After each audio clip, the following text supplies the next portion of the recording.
Good morning. Good morning. Welcome to Marine Baptist Church Sunday service. Our word for today is time.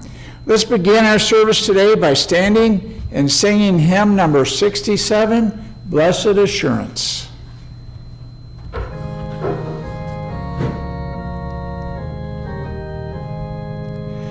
Blessed assurance, Jesus is mine.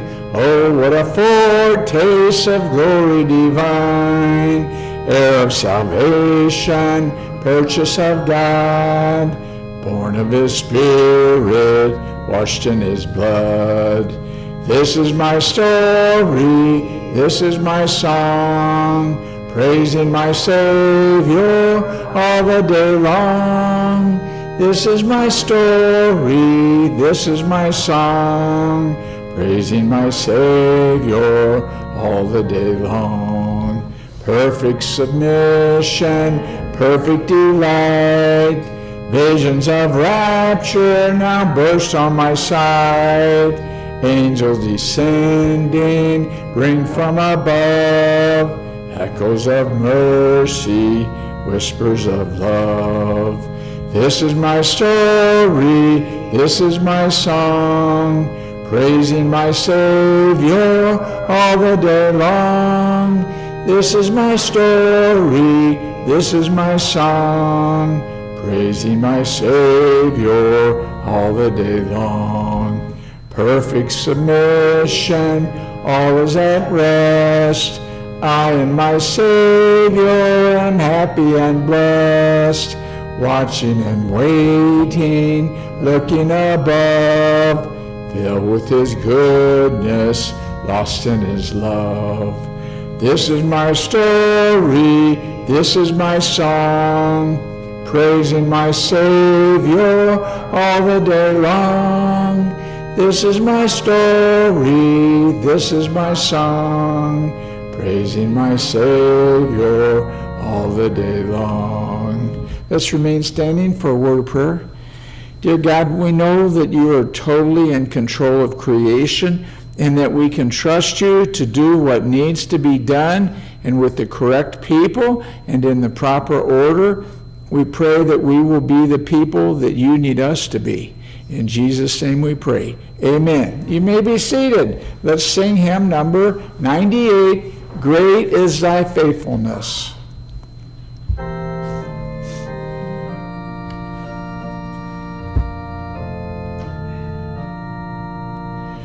Great is thy faithfulness, O God my Father. There is no shadow of turning with thee. Thou changest not, thy compassions, they fail not. As thou hast been, thou forever wilt be. Great is thy faithfulness, great is thy faithfulness. Morning by morning, new mercies I see. All I have needed, thy hand hath provided. Great is thy faithfulness, Lord, unto me. Summer and winter and springtime and harvest, sun, moon, and stars in their courses above, join with all nature in manifold witness to thy great faithfulness, mercy, and love. Great is thy faithfulness, great is thy faithfulness. Morning by morning, new mercies I see.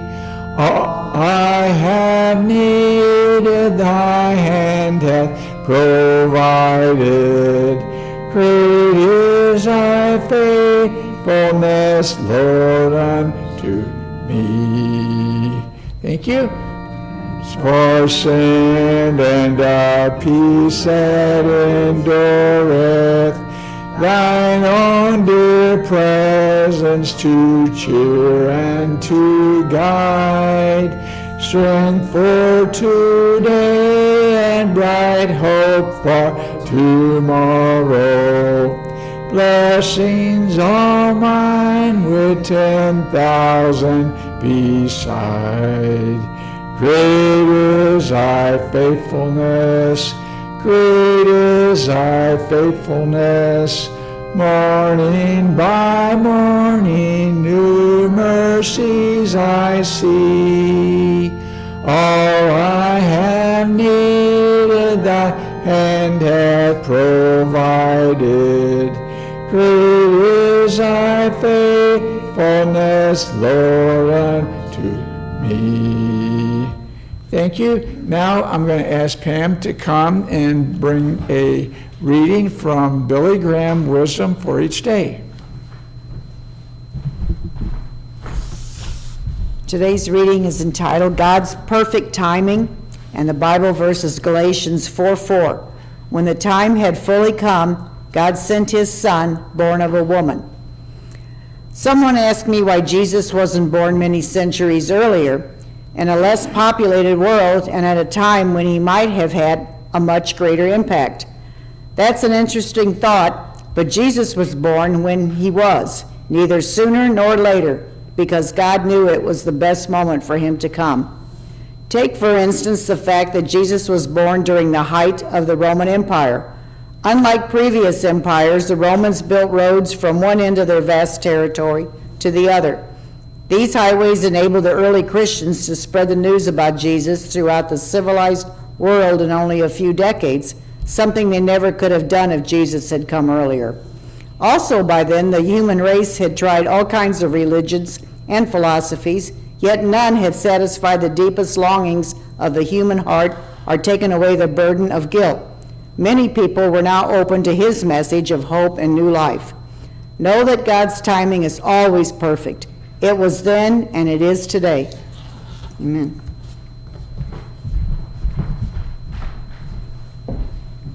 Amen. Our starting point Bible verse for today, Revelation 10:6. And swear by him that liveth forever and ever, who created heaven and the things that therein are, and the earth and the things that therein are, and the sea and the things which are therein, that there should be time no longer. Let's pray. Dear God, as we move toward the appointed day, we pray that you will guide our steps, show us the path, and that we will walk with assuredness in your way. We ask that you will give us knowledge to obey you, and we thank you for your mercy and forgiveness when we stumble or willfully digress. Thank you for Jesus, our Savior and our King, who did what needed to be done correctly. In Jesus' name I pray. Amen.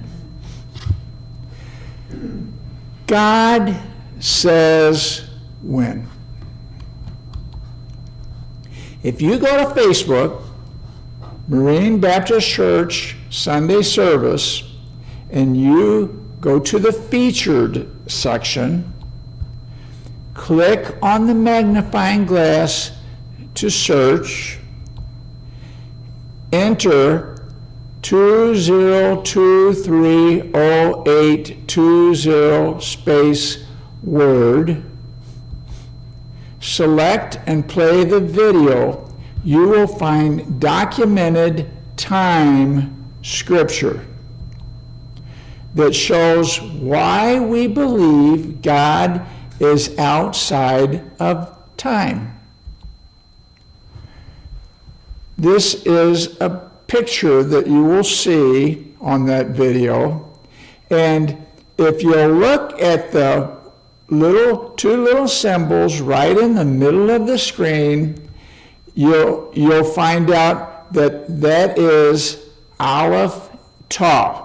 It's Hebrew, and notice underneath it there's no English words. Under the other Hebrew words, there's an English translation, but there's no English translation under the Aleph Tau. It stands for the beginning and the end. In Greek, Alpha and Omega. I have explained it all in the video. We're not going to go over it anymore today. But Jesus, who is Alpha and Omega in the New Testament, is the Aleph Tau in the Old Testament. Jesus told the Jews in the New Testament, John 5:39, "Search the Scriptures, for in them ye think ye have eternal life, and they are they which testify of me." The Scriptures that Jesus is referring to is the Old Testament. When Adam and Eve sinned and were cast out of the garden, God told Satan one would come who would bruise his head, crush him. Since God is outside of time, he knew that Jesus was going to destroy Satan. God knew in Genesis 3:14, "And the Lord God said unto the serpent, Because thou hast done this, thou art cursed above all cattle, and above every beast of the field. Upon thy belly shalt thou go, and dust shalt thou eat all the days of thy life. And I will put enmity between thee and the woman, and between thy seed and her seed. It shall bruise thy head, and thou shalt bruise his heel." There are a couple key phrases in this verse that I want to call your attention to. The woman. I believe the woman is Mary.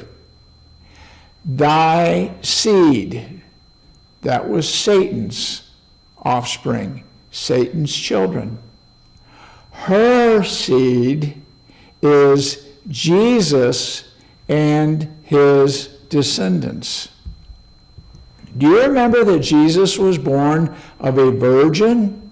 That is, the seed of the woman. Normally, when we read about seed of humans in the Bible, we read about the seed of man, but not this time, the seed of the woman. God could tell Adam, Eve, and Satan what he was going to do to fix the problem that they had caused thousands of years before it happened. Reveal it to man thousands of years later, and it, the fulfillment, is still in our future. Did you know that the book of Revelation is filled with references to the Old Testament? I Googled Old Testament references to Revelation, and this is one of the screens that popped up. This entry shows that there are over 1,000 allusions, parallels, and quotes from the Old Testament in the book of Revelation. The second one says that Revelation alludes to 24 of the 39 books in the Old Testament. For example, Daniel wrote about the heavenly throne room when Jesus takes the scroll. Did you know Daniel saw a vision of the spirits, which are the four horsemen? Daniel 7:1. In the first year of Belshazzar, king of Babylon, Daniel had a dream and visions of his head upon his bed. Then he wrote the dream and told the sum of the matters. Daniel spake and said, I saw in my vision by night, and behold, the four winds of the heaven strove upon the great sea. The great sea represents humanity. The four winds are spirits. The winds of heaven connect the horsemen to Daniel 7. They were also seen by Zechariah, one of the prophets in the Bible. And God showed Daniel Revelation is 7 years long. I Googled, where does it say Revelation is 7 years long? The first rectangle is an explanation. It's not strict scripture. It says, Daniel 9:27 says, there will be a league for 7 years. And then halfway through it, the sacrifices will be stopped and an abomination erected on a wing of the temple, same day apparently, by the prince who shall come. Daniel 9:27 in the King James reads, and he shall confirm the covenant with many for 1 week. 1 week is Shabuah, one Shabuah, and that's a 7-day period or a 7-year period. And in the midst of the week he shall cause the sacrifice and the oblation to cease, and for the overspreading of abominations he shall make it desolate, even until the consummation, and that determined shall be poured upon the desolate. The he is the Antichrist. We've already talked about it. 1 week is 7 years. That determined the wrath, the great wrath, shall be poured upon the desolate. And the wrath poured out is the bowls, which we see in Revelation. Do you remember the Magi, the wise men in the New Testament that came to worship Jesus when he was born? 500 years before, Daniel was the chief of the Magi in Babylon. They had a timeline that Gabriel gave Daniel when he gave Daniel the 7 years Revelation prophecy that told them when the Messiah, the Prince, would be born. You know his story. He finished what he came here to do. Became the new creation and the first of the line of new creatures. Acts 2:2. Suddenly there came a sound from heaven as of a rushing mighty wind, and it filled all the house where they were sitting. And we have been living in the church age ever since. The ecclesia, the called out. Do you know the church age? The called out, the ecclesia? The Greek word that is translated church in the King James Version of the Bible is ecclesia. The Greek word ecclesia is correctly defined as the called out ones. Ek equals out, kaleo equals call. There's a connection there. Jesus calls, and his sheep hear his voice. And we had the church age, the ecclesia age. We are the called out, calling others out, aka the church age, doing what Jesus has called us to do, aka the age of the Gentiles, the Holy Spirit generation, until the 7-year period, until Jacob's trouble. Do you remember Jacob's trouble in Jeremiah 37 in the Old Testament? We read, "Alas, for that day is great, so that none is like it. It is even the time of Jacob's trouble, but he shall be saved out of it." Jacob was the father of the 12 tribes of Israel. Jacob's name was changed to Israel. Jacob's people have a genetic connection. Early in Revelation, Jesus takes the scroll. He is worthy, he alone. And as the seals on the scroll are opened, the church age ends, the Jews' trouble resumes, Jesus opens the seals. There are 7 seal events. Seal 1, he on a white horse, conquering and to conquer. Seal 2, he on a red horse with power to take peace. Seal 3, he on a black horse with balances. Seal 4, he on a pale horse with death. Seal 5, John saw souls under the altar. Seal 6, earthquake, sun becomes black, moon is blood, stars fall, heaven departs, islands move, mighty men hide, and there is wrath. Seal 7 stops the other 6 angels with seals up.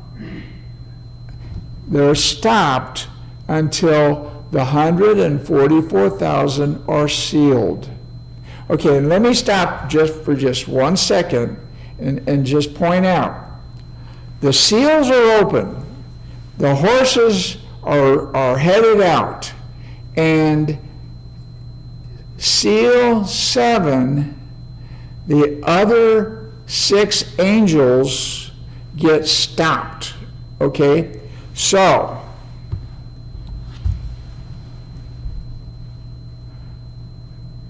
Revelation 7 years has begun. Revelation 7:2. I saw another angel ascending from the east, having the seal of the living God, and he cried with a loud voice to the 4 angels, the 4 horsemen, to whom it was given to hurt the earth and sea. And he tells them, hurt not the earth, neither the sea, nor the trees, till we have sealed the servants of God in their foreheads. The 7-year process, which began when Jesus opened the seals, is stopped in 7:2.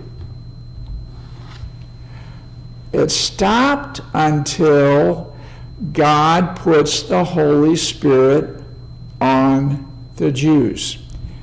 Okay. It could be going right now. We could be 2 years and 364 days into that. And we've seen things that are going on that are very suspicious. Okay? We don't know. If we knew when it started, we'd know when God says time. And Jesus says no man knows. Only God knows. So we don't know when, but we could be right in the middle of that 7 years right now. Revelation 7:13. And one of the elders saying unto me, What are these which are arrayed in white robes, and whence came they? And I said unto him, Sir, thou knowest. And he said to me, These are they which came out of great tribulation, and have washed their robes, and made them white in the blood of the Lamb. There are people that could be saved during what's described here as great tribulation. Okay, I don't totally understand that, but it's going on. Brings us to the 144,000. We wonder, who are the 144,000? One understanding is that the 144,000 are recently converted Jewish evangelists sent out to bring sinners to Jesus Christ during the 7-year period. And Revelation 7:3-8, the 144,000 are sealed. Revelation 7:9, John sees the people of all nations standing before the throne. Revelation 7:13-14, one of the elders calls John's attention to a group of people who are arrayed in white robes who came out of the Great Tribulation. I believe the 144,000 are Jewish evangelists who preach during the Great Tribulation and people get saved. This commentary shows us that it should be the Great Tribulation. We've always had tribulation, but there's going to be the Great Tribulation. I've already said that. Okay. After the seal events, there are 7 trumpet events. Trumpet 1, the earth. Trumpet 2, the sea. Trumpet 3, rivers and fountains. Trumpet 4, the sun. Trumpet 5, the star with the key to the bottomless pit. Trumpet 6. Remember when the angels were stopped, the 4 winds, the 4 spirits at the river Euphrates? Trumpet 6, loose the 4 Euphrates angels bound from the 4 seals. Revelation 9:14, saying to the 6th angel which had the trumpet, Loose the 4 angels which are bound in the great river Euphrates. The horsemen which were stopped in 7:2 are released in 9:14. Time. Revelation 10:5. And the angel which I saw stand upon the sea and upon the earth lifted up his hand to heaven, and swear by him that liveth forever and ever, who created heaven and the things that therein are, and the earth and the things that therein are, and the sea and the things which are therein, that there should be time no longer. But in the days of the voice of the 7th angel, when he shall begin to sound, the mystery of God should be finished, as he hath declared to his servants the prophets. Time. These comments show that their understanding is there will be no more delay. Revelation 10:7. But in the days of the voice of the 7th angel, when he shall begin to sound, the mystery of God should be finished, as he hath declared to his servants, the prophets. New Testament, Mark 13:27. Then shall he send his angels, and shall gather together his elect from the four winds, from the uttermost part of the earth to the uttermost part of heaven. And I think the four winds there are the four spirits which have just been released, and as they're released, we're gathered together ahead of them. Revelation 11:15. The seventh angel sounded. There were great voices in heaven saying, the kingdom of this world are become the kingdoms of our Lord and of his Christ, and he shall reign forever and ever. Matthew 24:31. Jesus' words. He shall send his angels with a great sound of a trumpet, and they shall gather together his elect from the four winds, from one end of heaven to the other.